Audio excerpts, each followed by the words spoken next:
Indonesia Fadlizon lagi-lagi jadi sorotan. Gara-gara ia mengklaim kalau pemerkosaan massal dalam peristiwa Mei 1998 ini hanyalah rumor tanpa bukti. Nah, pernyataan kontroversial ini langsung menuai kecaman. Emang kayak gimana faktanya? Kita diskusi bahas ini. Pernyataan Fadlizon soal pemerkosaan massal 1998 jadi kontroversi. Fadlizon bilang begini, betul nggak ada perkosaan massal? Kata siapa itu? Itu nggak pernah ada proofnya. Itu adalah cerita. Kalau ada, tunjukkan. Ada nggak di dalam buku sejarah itu? Nggak pernah ada. Nah, gara-gara pernyataannya, Fadlizon ini jadi banjir kritikan baik dari netizen maupun dari aktivis.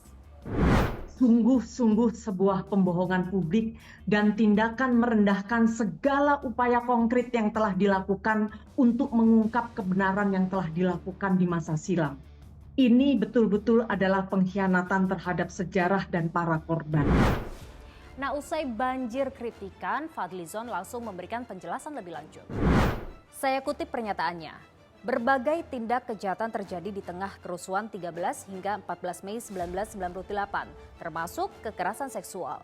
Namun terkait perkosaan massal, perlu kehati-hatian karena data peristiwa itu tak pernah konklusif.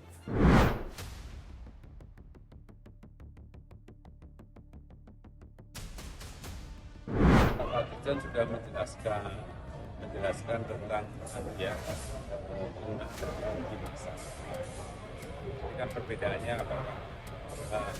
Kan beliau sudah menjelaskan ya, saya tidak perlu menjelaskan ada di media juga bahwa memang ada dari DP yang menyatakan itu ada perkosaan, tapi kan yang disampaikan oleh Pak Menteri Kebudayaan kan masalah atau tidak.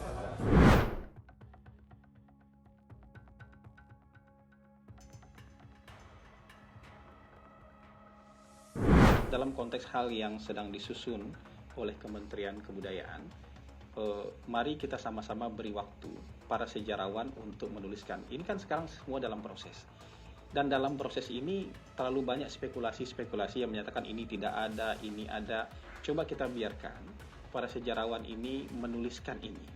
Dan untuk nanti kita pantau, kita pelototi, kita periksa bareng-bareng. Toh yang menulis ini adalah para sejarawan yang juga kredibel. Punya kredibilitas tinggi dan mereka tentu tidak akan mengorbankan kredibilitas mereka ya untuk hal-hal yang tidak perlu. Sekarang coba kita cek faktanya. Penjarahan dan pembakaran pusat-pusat pertokoan dan rumah penduduk tersebut bahkan disertai tindak kekerasan dan perundungan seksual terhadap kaum perempuan, terutama dari kelompok etnis Tionghoa. Kenyataan mana yang mau kau dustakan kalau Presiden ketiga Republik Indonesia B.J. Habibie bahkan sudah jelas memberikan pernyataan seperti itu. November 1999, Komnas Perempuan juga mempublikasikan temuan Tim Gabungan Pencari Fakta Peristiwa Kerusuhan Mei 1998. Kebenaran peristiwa itu juga diakui pemerintah dalam laporan Tim Gabungan Pencari Fakta kasus Kerusuhan Mei 1998. Seorang aktivis yang juga pendamping korban pelecehan seksual pada peristiwa Mei 1998 menyatakan bahwa pernyataan Fadlizon ini menyalahi fakta sejarah. Apa yang dikatakan oleh Fadlizon tentang itu bohong, itu rumors, itu menyalahi fakta sejarah yang terjadi pada bulan Mei 1998. Dan itu dituliskan dengan sangat rinci di dalam temuan Tim Gabungan Pencari Fakta. Dan inilah saatnya kita menuntut kepada beliau untuk menyatakan permintaan maaf kepada korban karena korban merasa tertekan. Pernyataan kontroversial Fadlizon ini juga dianggap menyakitkan oleh Ikatan Pemuda Tionghoa Indonesia yang pada saat itu benar-benar ada di lokasi kejadian. Nah, ketika Bapak Fadlizon mengatakan bahwa peristiwa Mei 98 itu bahwa perkosaan atau kekerasan terhadap perempuan Tionghoa itu tidak terjadi, itu sangat melukai hati kami, masyarakat Tionghoa, terutama perempuan-perempuan Tionghoa.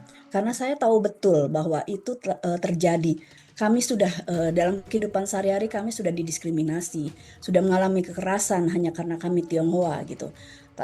Dan seringkali tidak dianggap sebagai bagian dari bangsa Indonesia. Yang pasti peristiwa Mei 1998 adalah episode kelam sejarah Indonesia yang tak bisa disangkal. Luka para korban tak layak dihapuskan hanya karena ingin mengganti narasi sejarah. Kalau menurut kalian gimana? Kita lanjut diskusi di kolom komentar ya.